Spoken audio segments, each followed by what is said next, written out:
All right, CNFers, you know what time it is. This is CNF, the creative nonfiction podcast where I speak to badass people about the art and craft of telling true stories, how they became who they are, what they're working on, and how they go about the work. I'm your host, Brendan O'Mara. Hey. This is a milestone episode. Many miles and many stones. Number 200. Can you believe that? Some of you OG CNFers will be like, holy shit, that's a lot of episodes, and you better believe it. It's an overwhelming backlog, but what do you expect? So, we had to go big for this one. 200. And did we ever? Nick Flynn is here. He's a prolific author of memoir and poetry. His latest book is titled Stay. Threads, Conversations, and Collaborations. It's published by Z Books. You most likely know him as the author of Another Bullshit Night in Suck City. That book really put him on the map. It was adapted into a film titled Being Flynn. He's also the author of The Ticking is the Bomb, The Reenactments, and his most recent poetry collection, I Will Destroy You. So that's going to happen. Of course, you can connect with the show on Instagram, Twitter, and Facebook at CNFPod and at Brendan O'Mara. Hey. Subscribe wherever you get your podcast. You dig it? Just subscribe. It's free. And if you're feeling really generous, like, holy shit, happy 200th episode generous, go ahead and leave a review on Apple Podcasts. We'd love to crack that 100 threshold. And why not? The people are there. I know you're there. You just got to go out there and do it. If you had a podcast to review, I'd review it. Head over to BrendanO'Mara.com for show notes and to subscribe to the monthly newsletter. Latest one went out today. Did you get it? It's got reading recommendations, riffs. Not real riffs, but, riffs. And what you might have missed from the world of the podcast. First of the month, no spam. Can't beat it. Hey, how can I help you get where you need to go? If you want to get in better shape, you hire a personal trainer, don't you? Yeah, it's pricey, but she holds you accountable and whips you into shape. And carpe your power, man. You got a book, you got an essay. Similarly, you can benefit from that same kind of training, that same accountability. If you're ready to level up your work, I'd be honored to serve your work. Email the show, creativenonfictionpodcast@gmail.com, and we will start a dialogue.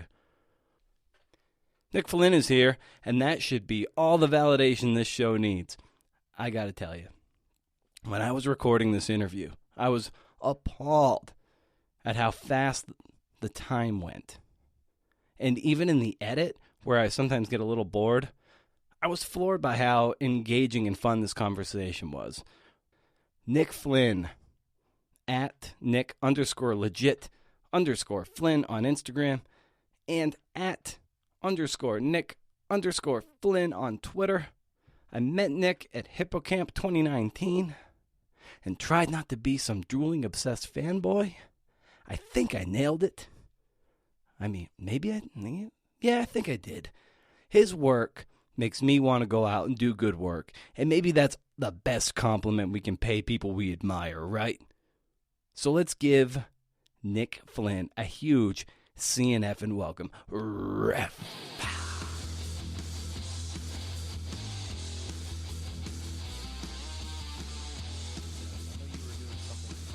Out of Houston for a time, but do you teach out of Brooklyn? Still Houston. No, still Houston. I've been in Houston for, I'm full-time faculty there. So. Oh, cool. In Houston, but I teach one semester a year in Houston. So.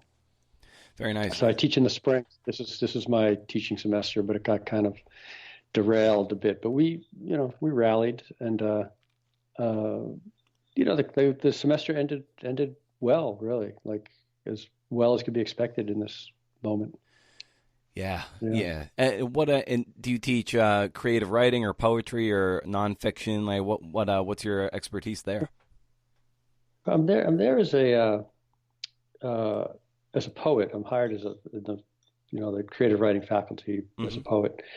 But I've taught we had a nonfiction line for a while, for a few years, but then just for funding issues, we stopped that. So but I do teach. There's still students interested in nonfiction, obviously, and know that I do it. So I do work with them, usually one-on-one, or one of my classes I teach since the beginning has been in the interdisciplinary class. So I teach often out of the art departments, and so I have like artists in the class and dancers and theater people and whoever. But I tend to shape it more for the writers, so I get more writers and more the PhD or the graduate student writers. So yeah, but we also are in there with other people who are interested in language in some way. So yeah, so some of those people are doing more nonfiction stuff, or they just get to move around, do whatever they want to, really, when they're in my workshop. So, That's cool. And yeah. do you find that teaching is nourishing to your own writing and your own writing process? I mean, well, quite literally nourishing, or maybe not literally, that might be the wrong word, but just in that I write with them. Like we often do writing exercises in workshop, and I'll write with them. So sometimes, usually my semester that I'm teaching, that'll be the only writing I'll do also, is working on exercises I've given them. And then maybe something comes out of that it will end up one day in a book or not. But it's just sort of to keep me writing also. What do you find is the most effective exercise that you've given your students, but also taken part in yourself, that really kind of greases the gears, so to speak, and leads to productive work? Well, it's not like a specific like exercise, just sort of the structure of the exercises. I always have them meditate beforehand. We all meditate before we write. So, we'll have some discussion. We'll read a poem. We'll look at a piece of art, look at a clip of film or something. And then something will come out of that. And usually it comes out of the work they're already doing. So they'll usually extract a bit of language from something they've already been working on and put that on a blank piece of paper. And then we'll meditate, and then we'll write sort of into that. So it's a way to sort of grow what they've already been doing. So that's the basic formula for it. We meditate for 7 minutes. We meditate for 7 minutes and we write for 7 minutes. It just seems like a nice balance. So and then we talk. We bring it back and talk. So in like 20 minutes, you get like a nice sort of intense bit of writing done. How did you arrive at the meditating as part of the writing practice? Well, it was always. I've had a meditation practice for a while, and about 10 years ago, I taught at maybe 12 years ago now, at a place I'd be teaching at very soon, the Omega Institute, which is in upstate New York, very sort of Center for Holistic Learning, I think they call it. It's very new agey, and I wasn't very new agey when I first got there, but there's a lot of things there that I respond to. One of them was I met a meditation teacher there, Thich Nhat Hanh. I worked with him for many years. Over the years, I'd take workshops with him and his group of monks. And at a certain point, when I was asked to teach there, back at the Omega Center, after I'd actually been there often as a student, I realized that the day they work you hard there. It's a new agey place, but you end up working like all day long. You work like 3 hours in the morning and then 3 hours in the afternoon, which is usually if you're teaching for a week, you teach 3 hours a day. This is like double that. So to fill all those hours, I realized that I could, there was a very new agey place. I could just incorporate the meditation that I already do in my writing practice and see how it goes. And I just presented it one morning, and the first morning I said, okay, we're going to try to meditate before we write. And they were all game because they were already at this sort of new agey place. And we did that for the first couple of days. And the third day I didn't do it. I just sort of got into some other thing. And they were like, wait a minute, we have to meditate before we write. They had already gotten like used to it, because it does do something. It really changes your writing. Like it gets you into the subconscious realm, like rocket fuel or something. So now I just do it. Any class I teach, I just do it. I can't really imagine not doing it. Actually, it doesn't make any sense for me not to do it. So cool. we all do it. And I don't teach meditation. I just say all I can say about meditation is just to maybe sit up straight, put your feet in the ground, and have a slight smile on your face. That's all I say, and then just 7 minutes, do whatever. Because there's all different types of meditation where you empty your mind, or you focus on a mantra, or you watch your thoughts go past. I mean, there's different schools of meditation. They can do whatever they want to do. They can just 7 minutes of sitting quietly is going to change you, actually. So Yeah, that's great. I think that's something I could benefit from and incorporate just into my own daily rhythm, just as a way to kind of tamp down some of that monkey brain and hopefully like settle in a bit better and be a bit more, just yeah. calm. I actually think it's like usually when I'm doing it, I think like this is actually the most significant thing I'm having them do as artists. Like not the writing, not talking about their writing, not like the, even peer, talking to each other about their writing, not sharing their writing. What we're doing right now, which is seemingly nothing, is the most significant thing you're doing for your writing. I really think so. Yeah. That's great. Yeah, that's great. And something I was thinking about when I was rereading a lot of your work, and what I found particularly refreshing, if you will, is that as a writer yourself and becoming a writer of prominence in the nonfiction circles for sure, and certainly in the poetry circles too, you're a relative late bloomer, and it's I think that's really important for a lot of people. I think maybe your first memoir didn't come out till you were in your early 40s, maybe when you were 40. And exactly, my first book of poems came out when I was 40. Okay, yeah. So that even predates Suck City. So yeah. Yeah, so I like that.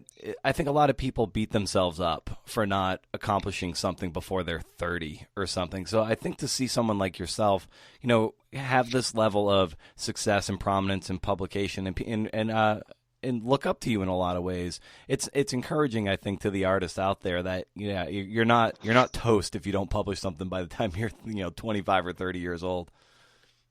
Oh yeah. I was a very I was not fast out of the gate at all. I wasn't a prodigy or anything. I mean, my first, in my 20s, there's also a level of persistence. In my 20s, I applied 10 times, like every year, all through my 20s, I applied for one grant at a place called the Fine Arts Work Center. You probably know this, in Provincetown.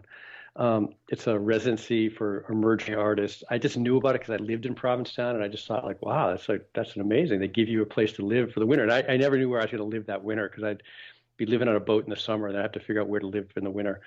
And it's just like, wow, I could just stay here through the winter, and they'd give me an apartment and give me a check every month, and I could just work on my writing. So I applied for every year for 10 years, got rejected every year for 10 years. And then I finally got it when I was 30. I think I was 30 at least, maybe 31. I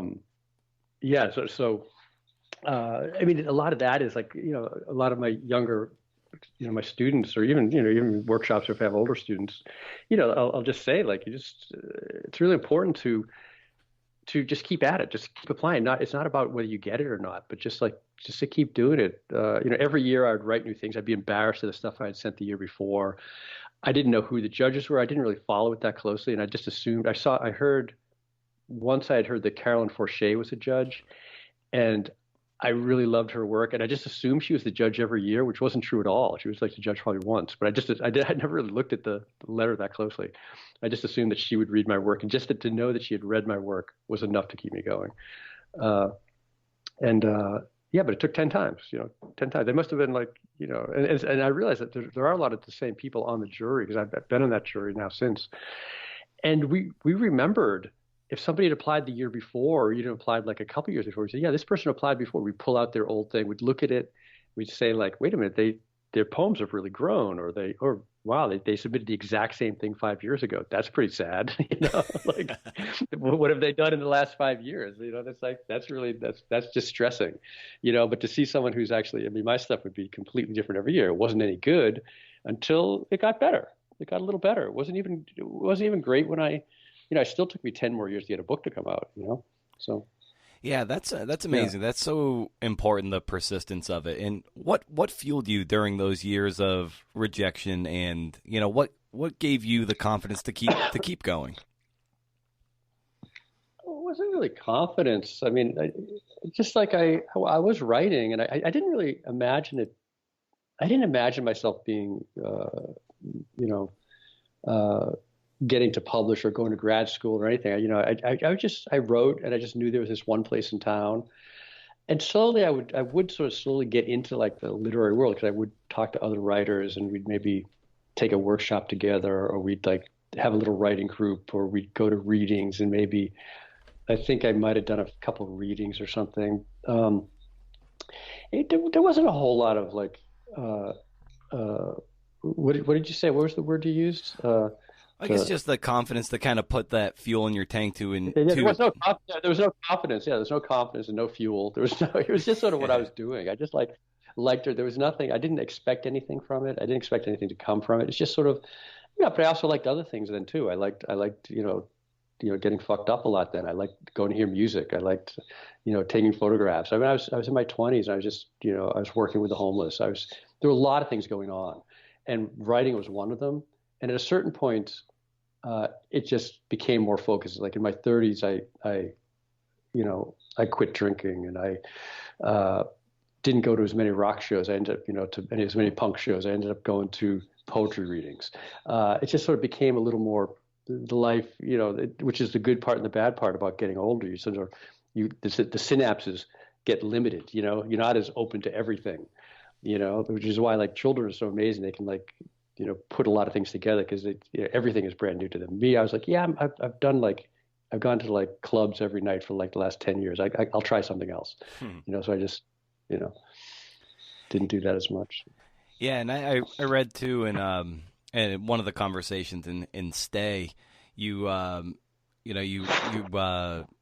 in one of the interviews, you say how important a writing group was, in that nothing gets created by one individual, and I really like that. And to what do you owe your writing to the people that you share it with and the groups you've been a part of? Oh, I mean, everything. It's all collaborative. I think I do believe that nothing's created in a vacuum, and just the whole thing of the heroic artist is kind of bullshit. And I think we're all just helping each other and learning from each other, and giving people support where we can, or criticism where it's helpful, or and just inspiring each other just by what we read, and just by their energy that's around them. So it's I wouldn't say it's just the writing groups, which were I had a main writing group for like I ended up going to the Fine Arts Work Center like in my early 30s. When I was 32, I went to grad school for 2 years at NYU, and after grad school, I formed a writing group that we met every once a week for many years. Like I mean, I wouldn't say 10 years, but like 8 years or 7 years. In New York, which is amazing. There's no one else I saw every week. Even like you don't even see if you're married, you don't even see your wife every week. Like, I mean, you just, it's hard to see people in New York, and, but I just made a commitment that I was going to do that once a week, and it was really, really essential. And yeah, all that work sort of came about, because of having a community and discussions that came out of it. And a lot of people, most of the people in that group also published work and ended up continuing on if that's their path, so. I love this quote from David Mamet that you cite that says, "Artists don't wonder what's it good for. They aren't driven to create art or to help people or to make money. They are driven to lessen the burdens of the unbearable disparity between their conscious and unconscious minds, and so to achieve peace." I love the sentiment of that. And when you stumbled across that, like what lightning bolts went off inside your head when you came across that David Mamet quote? Well, that's from his great and frustrating book, the Three Uses of the Knife, which is I definitely recommend to anyone. It's a book about structure, especially dramatic structure, him being a playwright. But he's amazing. He's amazing, but he's very the frustrating part is like he's very anti, at least seemingly in that book, anti-experimental work, avant-garde. He has no time for it and just sort of dismisses it offhand, which I just seems a little annoying to me. Because I think a lot comes from, I think everything comes from people pushing the boundaries of what can be done, to the extreme, like going to that edge. But his stuff about structure, about like classic structure, is just beautiful. And also, he's really tied into the subconscious realm too, which is sort of surprising for someone who seemingly was at least in that book, anti-avant-garde. It was helpful. I was also I can't remember exactly when I read that book, but I've gone back to it and gone back to passages of it, and I teach from that book. I teach certain pages from that book, basically about the connection to he also says like the conscious mind cannot create art, which is also ties into why we do the meditation at the beginning of a writing workshop. I was thinking too that for so long too, like as when you're creating stuff or writing stuff in relative obscurity, oftentimes you're just in general you're looking for answers. You're asking a lot of questions because you're kind of lost and you want to get your footing, and then you might have like a big success, like with you with when Suck City comes out, and it's this thing that puts you on the map. Suddenly, people are now, I imagine, turning to you for answers and asking you questions, and I suspect you still have questions yourself, but it's just you're on a bigger stage all of a sudden. What was that like for you, just to go from that relative obscurity to then all of a sudden maybe being tasked with having the answers to a lot of people who want to achieve what you've achieved? Yeah, I mean, it's a strange transition, and I learned pretty quickly that I still did not have the answers. I still do not have the answers. I mean, I teach students, but you don't have to have the answers to be a teacher. It's to be comfortable with, to exist in the questions is I think much more important. I don't have an answer to what anyone else should do or what anyone else's path is at all. I mean, I don't have an answer to what I should do, or if the path I've been on is the right path. It's just the path. It is what it is. So, but the one thing that really helped me at that time was I'd just gotten together when Another Bullshit Night in Suck City comes out with my now wife, Lily Taylor, who's an actor, and she had been on a big stage for a long time. When we met, she said that like something became very clear, that like people that come to readings or that come to hear you speak, or even to come to your books, to like read your books, like they're not coming to actually learn about you. They're actually coming to learn about themselves, like to have some deeper insight into their own psyches, which goes back to Mamet and his Aristotelian structures, and about the uses of drama and catharsis. And she just put it that my whole role, or the role of the artist, is to become a scrim that others can project themselves upon. Which I just thought was very beautiful. That's you're actually doing a service. You're not there for the glory or for the whatever praise comes your way. It's you're performing a service, and the service is to become a scrim for others to project themselves upon. That's the value of art, and it has been for a long time. It's like for other people to have an experience with it. And you just sort of try to, and I think she added to that, and your job is to try to carry that projection with grace in some way, however you can do that. And I did it, better sometimes than other times, definitely.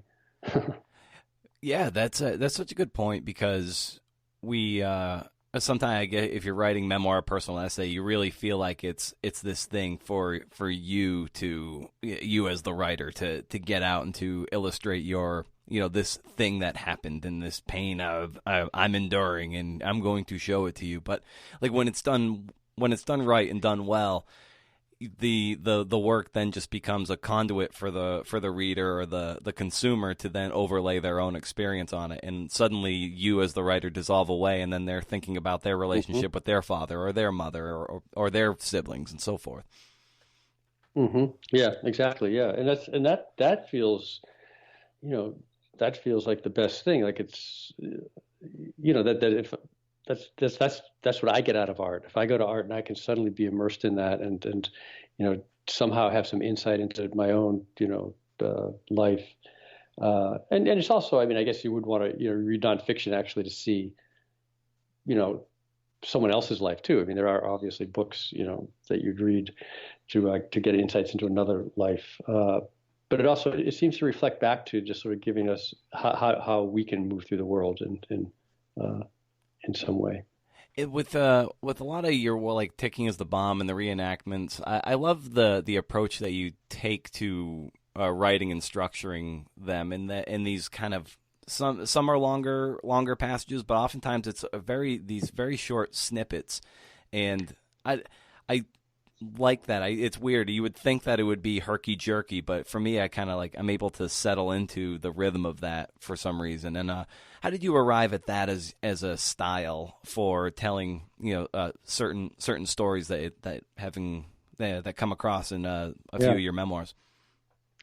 Sure, and the book Stay, which you mentioned, which just came out, is I'm realizing is even more of that. It's bringing together all the different threads of the writing I've done over the years and putting it together in these short passages, right, juxtaposing it next to each other.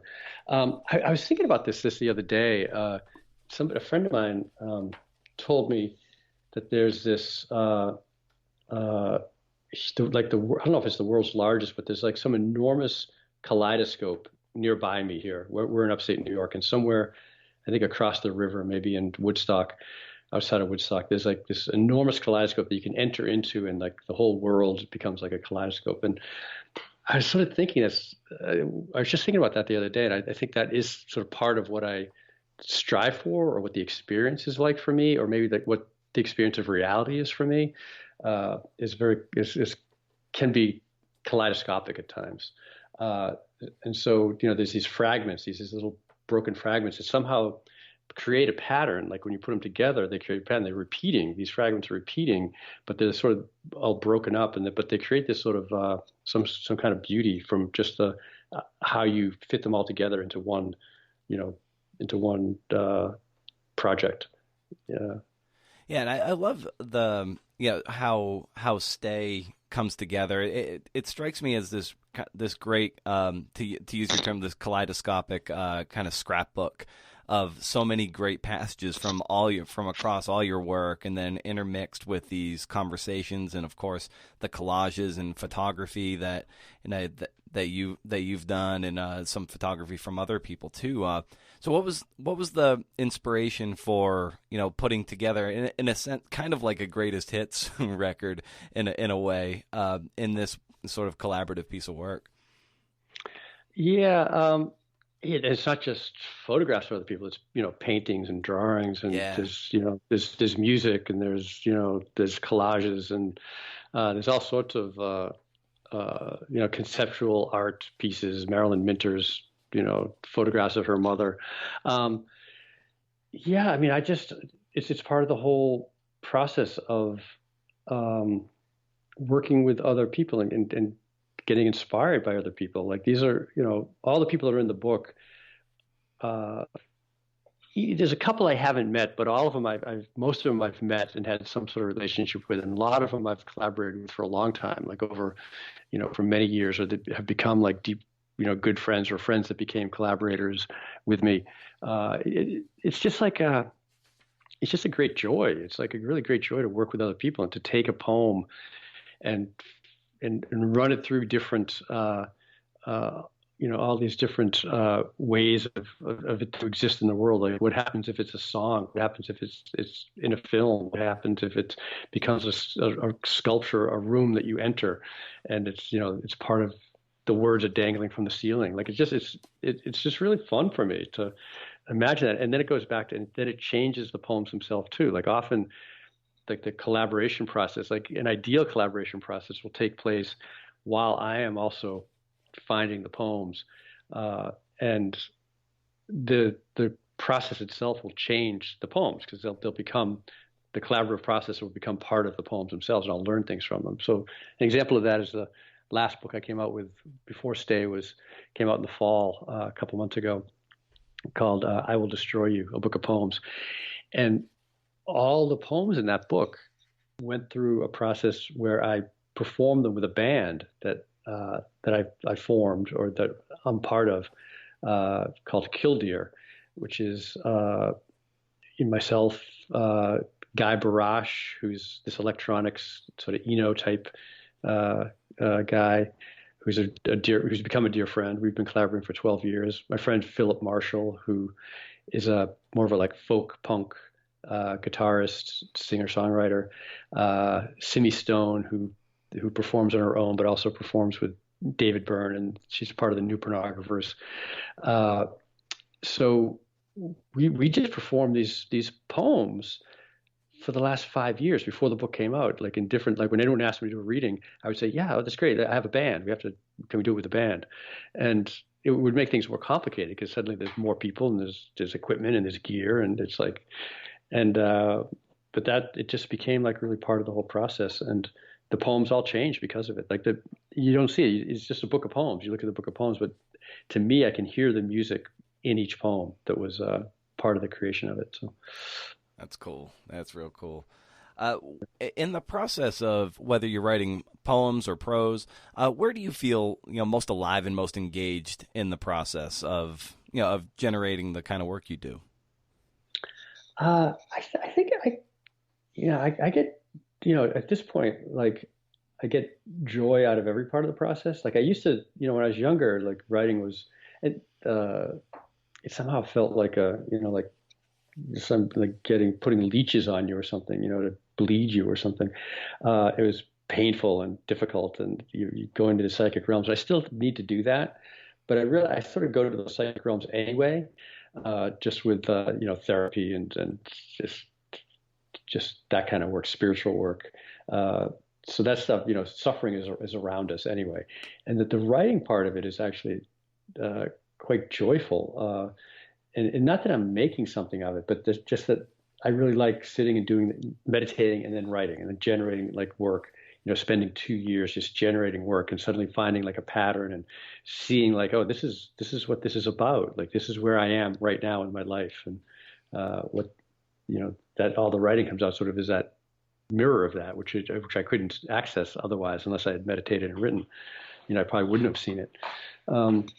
And then there's the revision process, which is like, I find actually really interesting too. It's, part of it is like deep psychic work, going into it and asking what this means and what is the deeper significance, or how does this connect to other parts of the world, the larger world. And, just the pleasure of moving things around syntactically and trying to get it so that there's some kind of music within it, in the language. And then there's the business of it. Like after the revision, there's like sort of you put a manuscript together, structuring a whole manuscript, and I just kind of like it all. Like I like the process of creating this stuff at this point. So I can't say there's one part I like better than another. I think it's good. Even if I didn't like it, I would say I liked it, because I don't see any benefit in saying, oh, I hate revision. Like it just then you're kind of like you're kind of stuck because you got to do it all. You don't really get out of this without revising, Yeah. So, a lot of people say, a lot of my students, my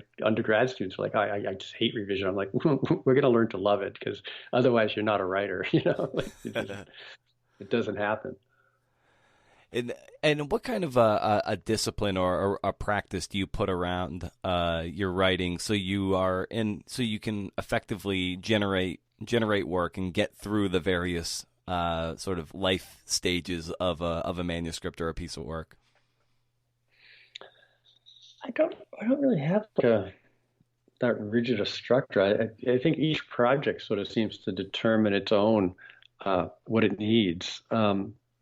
And even like this year, in these 12 months, I will have 3 books coming out, which is sort of bonkers. I had one come out in September, the I Will Destroy You from Norton. I have this book Stay that just came out in the, as the corona swept over the country. So everything was canceled around that. So that book just came out, but I'm doing things remotely with it. And then in August, I have another book coming out, which, it looks like we'll probably still be just doing things virtually then too. Like it's, which is kind of rough.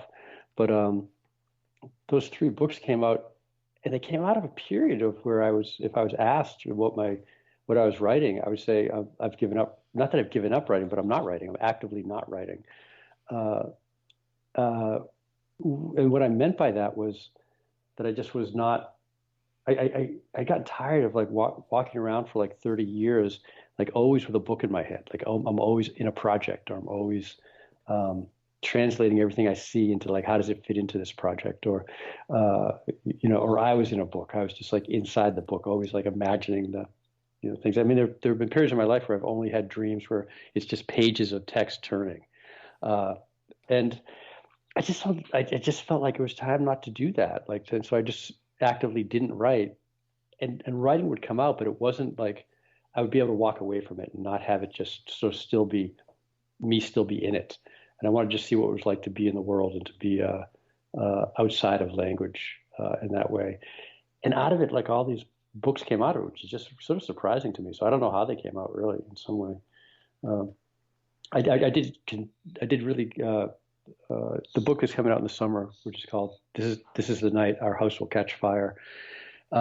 I did it in really these like really concentrated periods of writing where I just like would write for a month and then not look at it for 6 months, and then write for a month and not look at it for 6 months, and not think about it for 6 months. I would just like put it out of my head in some way, and then just get back to it and be like, as if it was something I was just encountering for the first time, and that was interesting to do. Yeah, that's that degree of patience is so key, and a lot of people I suspect they want things to happen and happen fast. It's not happening fast enough, and they get frustrated. But sometimes the best thing you can do is truly unplug a bit and step away and put things in a drawer, because maybe the time isn't right. But if you have that kind of that discipline within yourself to, what, I'm going to table this thing, maybe just go watch movies for a month and then come back to the writing, and then you might come back nourished and more energized to get back to the work that matters. Yeah, exactly. Yeah, exactly. So, I mean, they're not even fallow times. It's just you're living your life, and then stuff happens there, so. Yeah, I think John McPhee, he talks about how his teaching is like his fallow period at Princeton. Like he doesn't write when he's teaching. He just does that, and then over the decades, his summers have been the time where he's strung together a lot of long magazine pieces in his books. So it's like it's letting the soil replenish itself, so it can be more furtive. But McPhee also has that crazy computer at Princeton. You read that article about McPhee at Princeton? Yeah. Yeah, the thing where he has a program that's just the McPhee program, and he just submits like all his writing into it, and the book comes out the other side. Like, it's so crazy. It's like it's a crazy system. Like, it works, and you can sort of see it. It works really well, but it is like, the McPhee structure is like, you can see it. I mean, it's, there's sort of a unnamed like writer that just appears, like this sort of narrator that comes in and doesn't really says they're a writer or anything, just talking about some other person that's living in the Pine Barrens or something, or some interesting person, and then a deep dive into what do you call it, anthropological time, or is that the word, like into the whole structure of the geological time, like deep geological time. It's just interesting, and then coming back with this like a turn on it. It's just, you can see his pieces. I love them. I love the pieces, but it's so wild. He has a computer that sort of can organize all that thought into one thing. Yeah, it's really interesting. Yeah, and he's always been a hero of mine, and and for you, who are writers that as you were coming up and developing your own voice, that really inspired you and made you just want to pick up the pen and be a poet and a writer yourself? Well, I go back to like, I think what you get exposed to, in school and stuff is one thing, and then there's stuff you find on your own. I mean, I did a lot of reading through my, I was an English major, and I did like tons of reading through my 20s. I just sort of realized that there was so much I needed to read and sort of stylistically. But I remember very early on, like I was very moved by Baldwin, reading James Baldwin, reading Tilly Olson. I think of those two like right off the bat, who were sort of these, political writers that just wrote really beautifully also. There's something about that it combines. And then also being exposed to poetry as an undergrad through James Tate. I took a poetry workshop with James Tate, and he exposed me to really some amazing contemporary poets, Etheridge Knight and Charles Wright and, all these folks. But the big one that came out of that one was Carolyn Forche. Like her book, The Country Between Us, was like a really important book for me. And then I got to work with her like part 8 years later or something. At the Omega Center, the Omega Institute, which I talked about earlier. Carolyn and I got to work together. We worked there for 3 years. Every year I'd go and take a workshop with her for 3 years. And just like, that was really significant time for me. And also they all had a political, when I think about those, if I think about those three writers, I could name three other writers too. I mean, I could go through and say this whole, existential, thread that was hugely important for me, Marguerite Duras and Samuel Beckett and, that stuff, that was a whole period, Knut Hamsun and, reading all that, getting into, other countries' literature, reading Kobo Abe, and but it's interesting. The first place my mind went to was like sort of Baldwin and Tilly Olson and Forche, because they all have this sort of political, this beautiful writing that's also like has this political urgency to it. So, yeah, I put that in there. Yeah.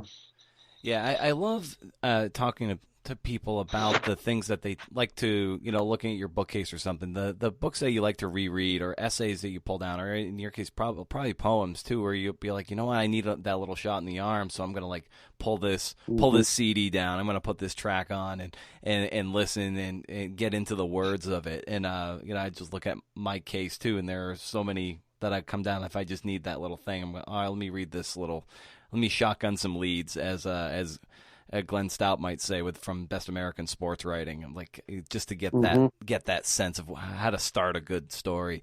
What are some of those things that you find yourself revisiting from time to time to kind of just get you warmed up, or to give you the inspiration, a little a kick in the pants to do the work you're doing?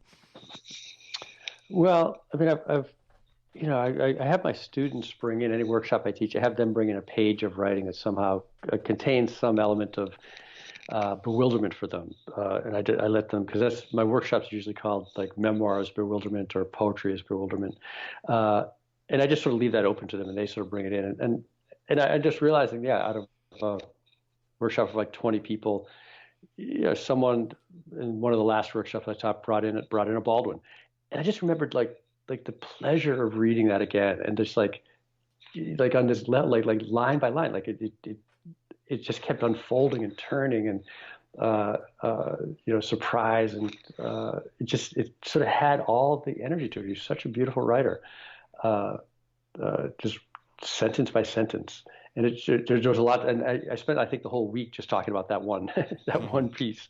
There's one page of I think it was The Fire Next Time, and yeah, so that was a real joy. But I also, I read Beckett like fairly regularly. Like each one of my 3 memoirs before the one that's coming out this summer began with an epigraph of Beckett, because he would always sort of like shake my mind up in a certain way that I found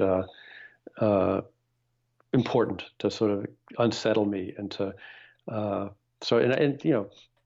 sit and read one of his plays, just sit for an hour. It's like reading a book of poetry. Just sit for an hour, just like absorb the whole thing.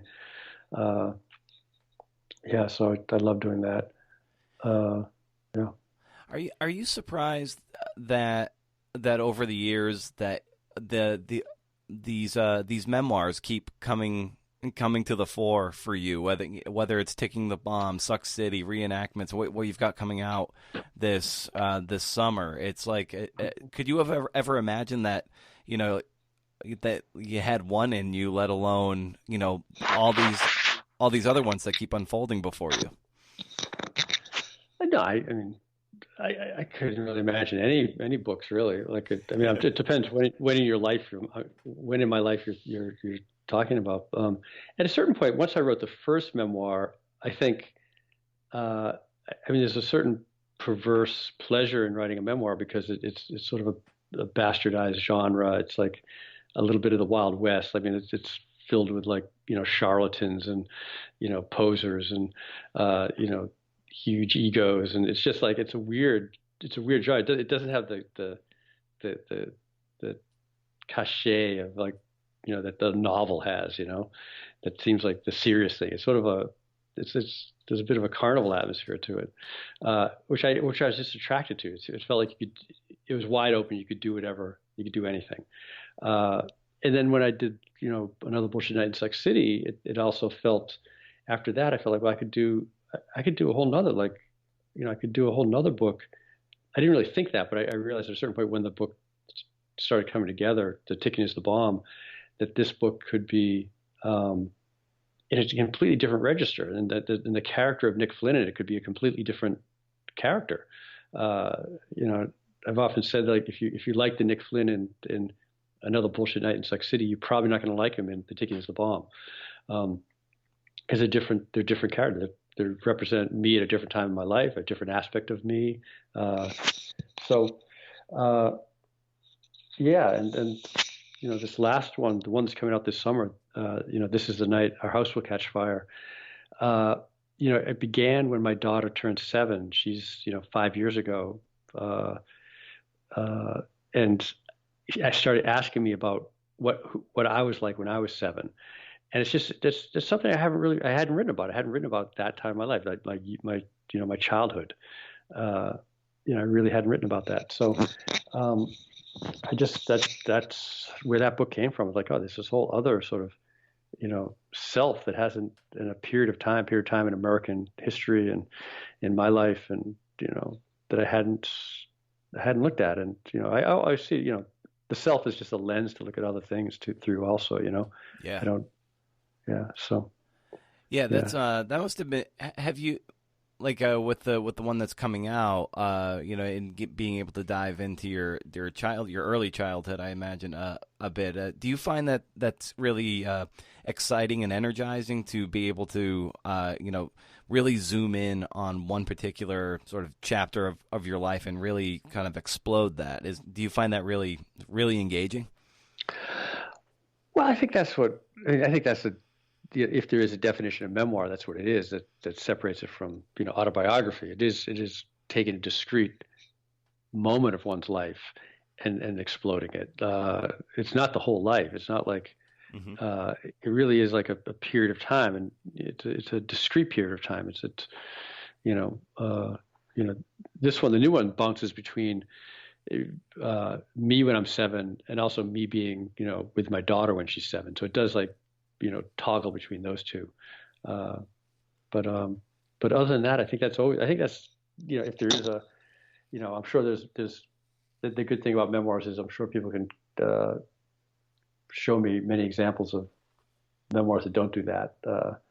But that sort of seems like one of the main things. It's at least focused like thematically on one aspect of one's life. If you think about like DJ Waldy's Holy Land, it's about him growing up. So it's a long period of time, him growing up in this, tract housing development. And it's all, but the thing that unifies it is the tract housing development. It's not that, it covers a long period of time, but not it's thematically discrete. Mm. And what would you identify as something that you struggle with your writing, things that you feel like you have to overcome, any shortcomings that you feel like you deal with, whether it's internal or something that other people identify in you as a weakness?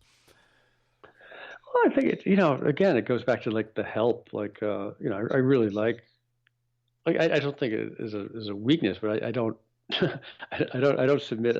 Like, there's certain writers I hear, maybe like a Philip Roth or something, would just submit a manuscript. It was just done. You didn't edit it. You just like published it. And I always work like very closely with an editor, with my agent now. Those are more like the people I work with.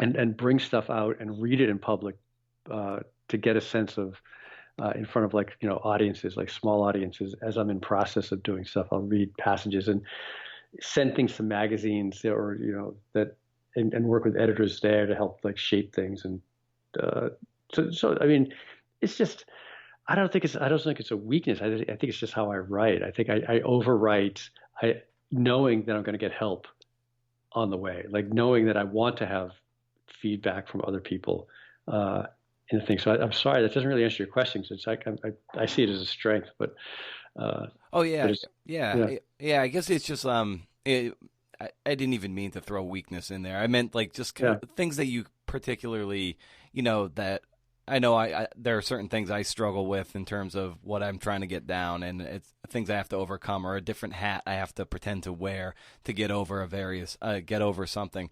And I always like unpacking what it is that various writers struggle with. Some are like, I just can't get leads right. I struggle with leads, or it's the middle of hmm the drafts, or I'm not hmm as good at hmm endings. I wish I was better at endings. I'm just not. And so, yeah, so that's kind of where that comes from. yeah, yeah. I mean, I had when I wrote Another Bullshit Night in Suck City, uh, I don't know if I had I mean, I had a lot of problems with that one, like that I had to figure out how to do. Like just even like just grounding narrative connective tissue and grounding elements, just to make it clear to people like where you are in the writing, all the way through it. So they sort of are located in time and space. In that one, in my first draft that I sent to my editor, it began with in a homeless shelter. Uh, and it sort of takes place almost a lot in the homeless shelter.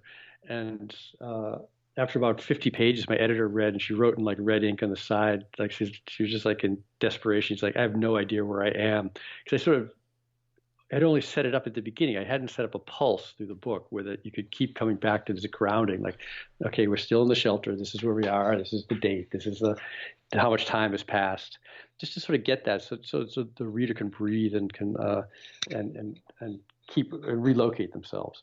Uh, so that was something I had to learn, and then also in that book too, I'm still not a big fan of like dialogue in memoir, really. Which I don't. Again, I don't think it's a weakness. I just don't. I don't usually buy it when I see it in in memoir. Like I could buy it a lot more in fiction because it's clearly a fiction. But if you're remembering a conversation you had with your mother when you were 5 years old, I'm like, yeah, I don't think you do. Like, and so I intentionally put it in Another Bullshit Night City in play format so that it would be clearly an artifice. It's clear. This is clearly a reconstruction of how I remember the conversation to be. So yeah, I mean, I could say like dialogue is a weakness, but I just don't. I haven't seen a lot of great dialogue in memoir actually, so I think it's probably better to figure out another way to do it. Mm. The what was I going to say? Geez, I hate it when I lose my my train of thought sometimes. Yeah, it was with respect to you taking your work sort of on the road, and it made me think of how comedians work through their material, and Yeah. how they build an hour, and they're like, all right, I'm going to see if this line of thinking sticks with an audience, and go with Mhm. it. So I really love that idea of you kind of like, all right, I'm going to see how this works live, and then build it Mhm. into something bigger. And the book is a book of anything could essentially be like the equivalent of a comedian's hour or 90 minutes. Yeah, there's that, and also there's some passages in the new book also that uh, that I wrote for for other purposes. Like I wrote them for uh, a friend would ask if I could write a catalog essay for an art opening, and I'd write that. And I mean, I think there's like at least at least two of them. I think in the new book, I wrote a piece for Jack Pearson, um, who's been a friend for a long time, uh, for a magazine piece on him, and it ended up like. But I was working on this book, and so I ended up sort of like it tied into like the book, and so I sort of took Jack out of it, and there's a ghost of Jack in that piece in the book, and then it exists in a magazine with Jack in it, and so I do that a lot too. And there's another one. Jim Peters is another artist that I wrote a piece for, and it ended up in the book, but in a different form, like distilled, so you don't really know that it's. I give them credit in the notes. I say like this was originally written for this catalog for Jack Pearson or Jim Peters. What would you identify as something that you're better at today than you were even as recent as 5 years ago, or you can take it back 10 years too. But what would you identify as something you're better at now than you once were? I'm better at now. Yeah, it's funny. I have an equally hard time with that as I did with what's my weakness. What am I better at? I mean, I'm not. I don't. Maybe I just don't think that way. Like I just like. I mean, I think the books. I'm always sort of like happy with the book that's coming out, but I don't like. I don't feel bad about the books that have come out. I'm not one of those writers who's like, I can't even read from that book again. Like I can still like look at Another Bullshit Night in Sex City and like open it to some page that I haven't like read publicly in a while and be like, damn, that's okay, that's working. Like, like, Yeah. huh. That's like, or someone will, I remember I did a reading somewhere and it was like a very working class town. And it seemed like I should read like something like, makes no sense really, but like I thought like, oh, I'll read about sports, and I've only written about sports like once. I wrote about the Red Sox like once. And so I read this piece about the Red Sox, watching the Red Sox not win the World Series, but go to the World Series, go to the playoffs, watching it with my mother, like in this, when she was having a very hard time when I was a teenager. And I sort of thought it was just about the Red Sox. Then as I was reading, I realized it was all about my mother and like this relationship. It was really hard. I ended up getting really like emotional on stage. I was like, oh, what the fuck have I done? Like, I read this terrible, like, I totally like, forgot that this had this other power to it. These pieces. But what am I doing better now? It's like uh, I don't know. I mean, I think there's like you sort of it took longer to write the first memoir, sort of like more like intensely. But now I know the steps that I have to go through. I have to go through this deep psychological work, and I sort of know I can sketch things in and then flesh them out, and I can move quickly through drafts. Even though this one took me 5 or 6 years, also, Bullshit Night took me 7 years. But I think I had to work like really harder and really like not have a life almost. I had to like the I think I went through like 3 relationships in writing Another Bullshit Night in Suck City. Choose between the relationship or the book, and I had to choose the book, like and which is brutal. It's a brutal thing. There seems like a brutality to writing, and then, now I think I'm just not as brutal about that. I'm still my family and I are still together. So through this, so. And Maybe that. being someone who's so widely renowned as a brilliant memoirist and poet, what is some advice that people come to you frequently? Common questions that a lot of aspiring writers come to you looking for counsel, if you will. Well, I mean, so much. I mean, I teach. So there's like there's whole ranges of young writers. I teach from like undergrads to like PhD students. So there's like such a range of like Yeah. I teach like workshops. And it could even I do be a lot like of people teaching. like at So Hippocamp this past summer. You're dealing with a lot of people who are definitely older than college age, but mhm. all sort of wanting to achieve the same kind of thing. Well, yeah, I think maybe some people get into like the like publishing questions and stuff, Hmm. uh, and I just don't really know about that. All I can say is like like it, in my world at least, it's just all about the writing. Like, just make the writing as good as possible. Like, you can't control your career, you can't control, the publishing thing is hard to control. Like, but just like, put as much as you can into the writing and make it so that it brings you joy, and it like your community of writers, that it brings them like some sort of insights or joy also. And then the rest, you hope for the best, like, that just seems like, to be aware of what you have control over. And what you have control over is the care and attention you put into the writing. And the other stuff is you gotta let it go and let other people do what they do and hope that they're going to do it with integrity, like your publisher, your agent, or, that it'll find a voice, it'll find a place in the world. And, it's some great things don't. It's just like, who knows why, like some things that seem mediocre get a lot of attention. Some things that seem great get very little attention. It's like, but hopefully, like, if you've sort of done the work, it'll, and made it as good as it can be, it'll just sort of level itself out, I guess.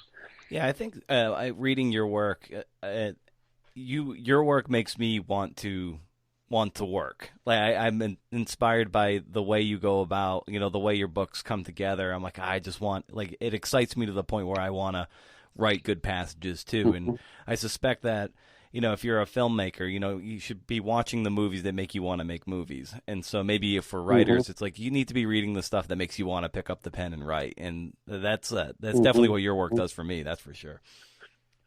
Oh, that's great. Thank you. Yeah, that's great. Yeah.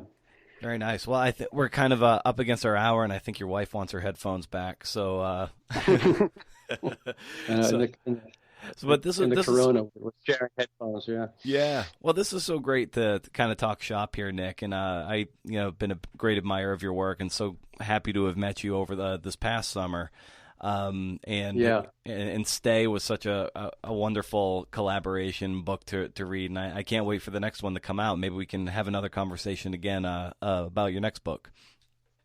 That'd be great, Brendan. Yeah, thanks. It's good to talk. Be safe with this whole thing. Yes, you as well, Nick. We did it. We made it, CNFers. Thank you so much for listening. Be sure you're subscribing to the show, of course. This crazy show is produced by me, Brendan O'Mara. Hey. I make this show for you. I hope it made something worth sharing. And if you really dig the show, leave a review on Apple Podcasts. Show notes are at BrendanO'Mara.com. Follow the show on the various social media channels at CNFPod across them all. Get that newsletter at my website. Win books, win zines, hang out with your buddy B.O. Once a month, no spam, can't beat it. Are we done here? We must. Because if you can do interviews, see ya!